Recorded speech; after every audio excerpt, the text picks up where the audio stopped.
राज्य शासनानं अनुसूचित जातींच्या आरक्षणात उपवर्गीकरण करण्यासाठी सुरू केलेल्या हालचालींच्या निषेधार्थ देवळा येथे रविवारी 19 जुलै रोजी समाज बांधवांचा तीव्र विरोध पाहायला मिळाला। येथील डॉ. बाबासाहेब आंबेडकर स्मारकाजवळ उपवर्गीकरण विरोधी संघर्ष समितीची एक महत्त्वपूर्ण बैठक दुपारी पार पडली आहे। या बैठकीत शासनाच्या धोरणाचा तीव्र शब्दात निषेध नोंदवण्यात आला असून आरक्षणाच्या मूळ घटनात्मक संरचनेला धक्का लावण्याचा हा प्रयत्न असल्याचा आरोप करण्यात आला आहे। या अन्यायाविरुद्ध आवाज उठवण्यासाठी आगामी 22 ऑगस्ट रोजी नाशिक येथे भव्य महामोर्चा काढणार असल्याचं सांगण्यात आलंय। या बैठकीचे मुख्य वैशिष्ट्य म्हणजे सर्वच राजकीय पक्षांचे गट तट, मतभेद आणि संघटनात्मक भिंती बाजूला सारून आंबेडकरवादी विचारसरणीचे कार्यकर्ते, पदाधिकारी आणि सर्वसामान्य नागरिक एकाच मंचावर आलेले होते।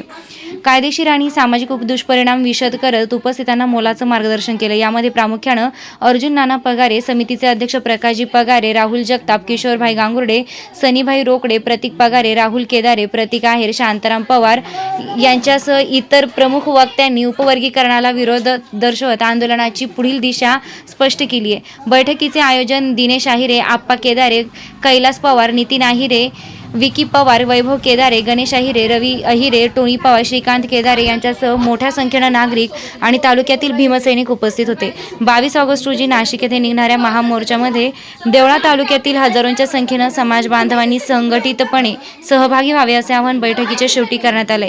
हा महामोर्चा यशस्वी करण्यासाठी तालुक्यात गावोगावी बैठका घेऊन मोठ्या प्रमाणावर जनजागृती करण्याचं नियोजनही यावेळी करण्यात आले।